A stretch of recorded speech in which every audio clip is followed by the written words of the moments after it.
Nossa manchete hoje é essa bomba de ontem à noite da Lava Jato. A Lava Jato vai ser inteira anulada. Apareceram as gravações clandestinas. Já se sabia há muitos anos dessas gravações clandestinas feitas na cela em que estava o Alberto Youssef, o doleiro. E a delação premiada dele foi a base da Lava Jato. A Lava Jato construiu-se em cima da delação premiada dele. Ontem, finalmente, veio à luz a notícia de que a defesa, os advogados do Alberto Youssef, conseguiram, depois de 10 anos, que é o tempo da Lava Jato, colocar as mãos no HD com as gravações, 210 horas. Mas tem muita gravação deletada criminosamente. É crime sobre crime. Mas, realmente, uma bomba vai... Eles liquidaram o país, né? Agora a Lava Jato está sendo liquidada, mas, realmente, quem vai pagar os prejuízos todos, econômicos, políticos, sociais, que essa dupla e mais o resto da quadrilha causaram ao país? Esta era a manchete que estava aqui antes de estourar a bomba da Lava Jato, né? Essa insatisfação crescente nas forças democráticas com a postura do Gonê, que está segurando a denúncia, ou, na verdade, as denúncias todas contra o Bolsonaro e a quadrilha, sentou em cima, está dizendo que vai ser só depois das eleições. E por que as denúncias são importantes? Alguém ser denunciado não quer dizer que está preso, que está condenado, não. Porque o processo na instância judicial começa para valer depois da denúncia. Depois da denúncia. Antes da denúncia, nós estamos na fase de investigação. Uma pessoa indiciada, isso é apenas indício, não é prova. É uma pessoa contra a qual há indícios, que é o que o relatório da Polícia Federal aponta, né? Quais são as pessoas contra as quais há indício de cometimento de crime. Quando há denúncia, é porque aí o Ministério Público, no caso a PGR, reconhece que, de fato, os indícios são fortes, vamos para cima. E aí começa o processo legal. Ele está sentado em cima, está dizendo que vai só depois das eleições, ele vai soltar as denúncias. Está reclamando nos bastidores que esses prazos que o STF dá de 15 dias para denúncia é muito curto, que precisa de mais tempo, enfim. Bom, como todo mundo diz, detesto informar que eu avisei. Todo mundo adora informar que avisou, né? Nós avisamos aqui no Fórum Café, né, do risco que representava a nomeação do Gonê. A agenda do presidente Lula hoje, uma agenda um tanto misteriosa, de reuniões, não se sabe com quem, né? Não há divulgação de com quem são as pessoas. Ele tem uma reunião às 9h30, depois tem o despacho burocrático diário com o secretário substituto, né, para assuntos jurídicos da Casa Civil, o Marcos Rogério de Souza, e depois de outra reunião, às 3h30, não tem nenhuma evento público marcado na agenda de Lula hoje. Então, dia de articulações e conversas internas do governo. Bom, Azenha, ontem você viu, né? Foi até... Aqui a gente se diverte, né? A gente trabalha e se diverte. Ontem à noite, como estourou muito tarde, eu mesmo fiz um cartazinho aqui. Eu vou poupar vocês de ver o cartaz, que fica um negócio horroroso, né? Eu mesmo fiz, como a gente diz aqui, da faca, mas depois o pessoal, o Rafael, um abração para ele, do design, fez uma chamada, né? Uma arte decente. Então, fomos ontem até às 11 da noite aqui nas apurações deste caso da Lava Jato. Então, o que aconteceu? No final da tarde, a revista Veja, essa é a manchete da revista Veja, trouxe a notícia de que a defesa do Youssef, do doleiro Alberto Youssef, havia acessado 210 horas de gravação de grampo ilegal na cela. Tá? Então, Alberto Youssef ficou preso lá em Curitiba no início da Operação Lava Jato, e o Ministério Público, em conluio com o Sérgio Moro, colocaram escutas clandestinas. Isso aqui é o Alberto Youssef mostrando lá no parlatório, lá na prisão em Curitiba, para os seus advogados, os instrumentos de gravação que ele pegou na cela. E aí, evidente, a cela parou, mas a gravação parou, mas parou só apenas depois de 210 horas de gravação. A Fórum teve acesso ao material depois, já no começo da noite, essa foi a nossa manchete, escutas ilegais em cela de Youssef estão com advogados de Lava Jato, pode ser anulada de vez. Tem uma questão dramática, para além de tudo, né? Está aqui, tem 26 gravações, olha lá no alto, gente, em negrito, como a gente diz, marcador, 2 pontos, áudios apagados. 26 áudios apagados dessas gravações feitas ilegalmente. Uma fonte próxima ao processo que disse à Fórum ontem, todas as provas derivadas, uma fonte que acompanha, que é parte de todo esse processo da Lava Jato, informou à Fórum ontem, off the records. Todas as provas derivadas da delação de Alberto Youssef em 2014 podem ser atingidas caso o STF considere que a própria delação do Youssef é nula, porque teria sido amparada em prova ilícita, ou seja, numa escuta ilegal na cela em que ficou. Com isso, cerca de 90% das delações fechadas podem cair. É a teoria dos frutos da árvore envenenada. É uma teoria consagrada no direito, que é assim, se você tem uma prova ilegal, se você tem uma árvore envenenada, todos os frutos que nascem dessa árvore são consequentemente envenenados e imprestáveis. Então, anula-se tudo. Aliás, este era o grande temor de Deltan Dallagnol, segundo aqueles diálogos publicados na chamada Vaza Jato da Operação Spoofing. Essa fonte da Fórum disse ainda, boa parte dos áudios foi deletada, e disse, supostamente, que pelos próprios delegados da PF ligados a Sérgio Moro naquela época.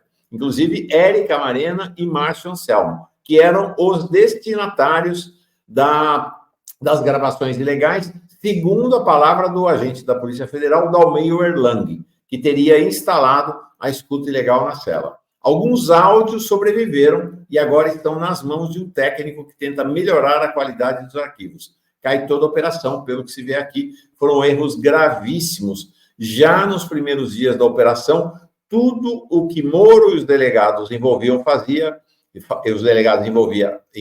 faziam era ilegal.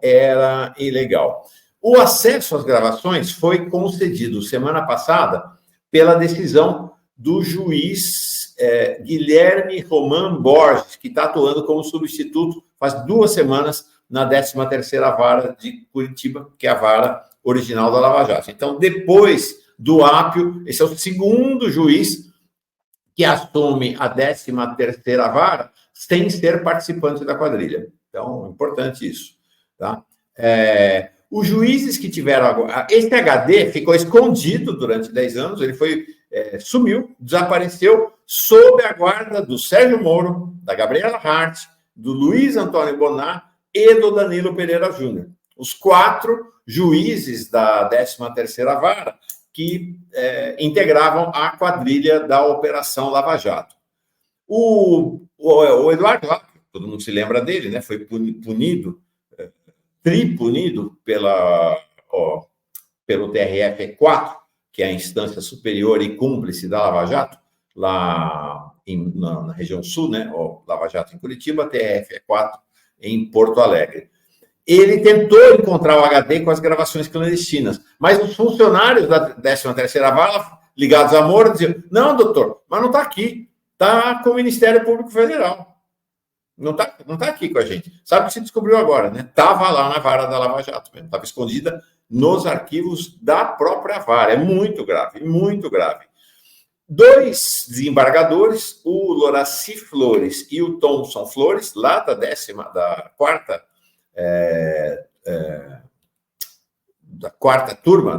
turma da Justiça Federal, conhecidos, né? O Loraci Flores e, sobretudo, o Thomson Flores, eles tentaram, ao longo dos anos, também impedir, e conseguiram, que a defesa do Youssef tivesse acesso ao HD.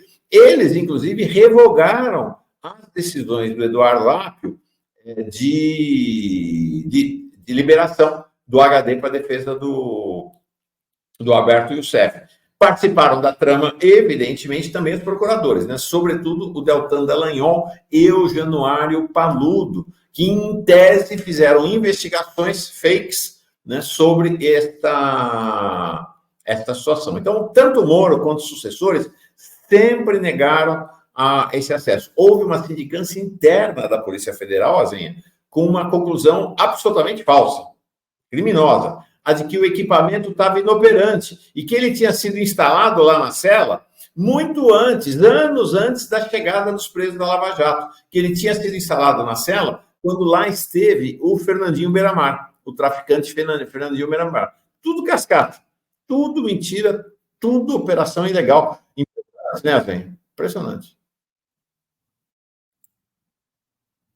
Você se lembra, né, Mauro, daquele período em que a gente já sabia da existência dessas gravações, mas essa informação era completamente, era inexistente, ela só circulou na mídia alternativa, não chamamos assim?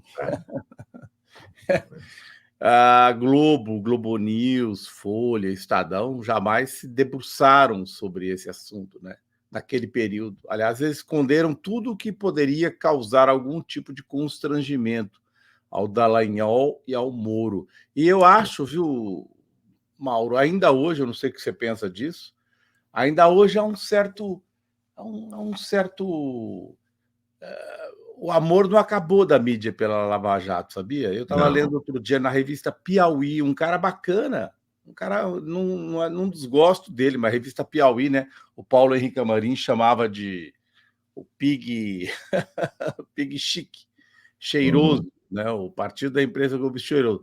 E aí ele diz, olha, nós não podemos jogar fora o que tem de bom na Lava Jato, porque a Lava Jato também revelou corrupção, etc. E tal. E eu falei, nossa, gente, segue essa coisa do antipetismo, né? Da corrupção como o maior problema do Brasil, quando certamente a desigualdade é o maior problema no Brasil. Não estou dizendo que não existe corrupção no Brasil. Mas, enfim, essa coisa da antipolítica, né? Que deu no Bolsonaro, eles seguem com esse gostinho, né? É histórico na política brasileira a direita usar o espantalho da corrupção para combater governos progressistas. Foi assim com Getúlio, foi assim com Jango, foi assim com Dilma, foi assim com Lula, foi assim com Juscelino. É sempre a mesma coisa, é sempre a mesma coisa. E você matou a charada. Eles agitam o espantalho da corrupção para que o principal tema do país, que é a desigualdade e a injustiça, não entre em tela, não entre como prioridade da pauta nacional. Então, você vê, a defesa da Lava Jato continua sendo feita agora de maneira envergonhada, ou de maneira envergonhada, mas explícita, a gente vê isso no Globo, vários colunistas do Globo, ou de maneira envergonhada, não pautando, deixando o assunto de lado, né? É o bode fedido na sala. Bota ele lá para fora, né? Mas não vamos dizer que tem bode fedido na sala, né? Então são duas soluções. Agora, perderam, né? Perdeu o Playboy, né? Perderam. Com toda a força deles, com toda a força do mercado financeiro. Vocês se lembram o que era o Moro? O que era o Moro? Intocável. O Moro andava com seguranças, insensado, aplaudido, entrava nas sedes de banco, Dallagnol, contratado para fazer palestra em banco. É um negócio chocante. O que é essa elite brasileira? Pois é, você se lembra ele na capa eu não sei se ele foi ele citado como das pessoas mais importantes pela revista Time, ele homenageado nos Estados Unidos. Me lembro dessas cenas muito marcantes. Ele ao lado da Miriam Leitão e do filho dela, jornalista, né? Que escreveu o livro, aquele livro que deve estar agora sendo vendido a R$1, R$2 aqui nas praças do Brasil. Essa é uma história da imprensa brasileira que, nunca vai ser passada limpo, né? Porque botaram uma pedra em cima. Ninguém tem interesse, né? Imagina, o filho da Miriam Leitão, todos os jornalistas da Rede Globo, do Jornal Nacional, quem é que vai passar isso a limpo? Não vai, né? Assim, eu me lembro, eu trabalhava numa grande emissora no período do auge da Lava Jato, Eu falava na redação assim, porque eu via como eram feitas as reportagens da emissora para a qual eu trabalhava, Mauro, e era tudo vazamento. Era assim, o repórter, o repórter tinha contato direto com a Lava Jato, quem passava para ele, e era dado sem nenhuma crítica, né? Aí a gente falava, então, bota a matéria no ar sem o lado crítico, não tinha crítica, era reprodução pura e simples dos relatórios da Polícia Federal, sem contestação, e com uma notinha, a defesa do Lula diz isso, depois de uma matéria de 4, 5 minutos. É isso aí. Vamos virar a página? Daqui a pouco o Plínio vem, vamos com certeza falar um pouco mais sobre Lava Jato. Vamos falar agora, né, sobre... Tira isso do ar, pelo amor de Deus, Mauro Lopes. Olha que cena patética. Que figuras, né? Nossa Senhora. Isto é a resultante final da Lava Jato, né? A resultante final da Lava Jato. A Lava Jato deu em eleição de Bolsonaro. O que está acontecendo? Está acontecendo o seguinte: os inquéritos são taxativos. Os relatórios da Polícia Federal são muito consistentes, muito consistentes. Os indiciamentos também muito consistentes. É um consenso. A gente vê um desfile de juristas, exceto os juristas de extrema-direita, comentando quão consistentes estão os relatórios da Polícia Federal. A parte da Polícia Federal está encerrada, exceto num caso, que é o caso do golpe, e um outro caso que se vincula também, que é o caso das fake news. A Polícia Federal está dizendo que vai soltar, esperava-se agora, para meados de julho, adiou, diz que espera fechar o inquérito com, então, todas os indiciamentos do 8 de janeiro e da tentativa de golpe, na verdade, de 2022 a 8 de janeiro, em agosto. E o das fake news, que é um caso mais complexo, que vai caminhar à parte até o fim do ano. Interessante a decisão do Alexandre de Moraes ontem, gente, que é a seguinte: ele autorizou o compartilhamento de provas do caso da BIM paralela, tanto com a investigação do golpe quanto das fake news. O que comprova, mais uma vez, essa ideia, né, de que tudo, as vacinas, as joias, o gabinete do ódio, a BIM paralela, tudo convergiu para o golpe. Né? Realmente o golpe é o objetivo final, o alvo final de toda essa operação realizada pela camarilha, como se dizia no passado, do bolsonarismo.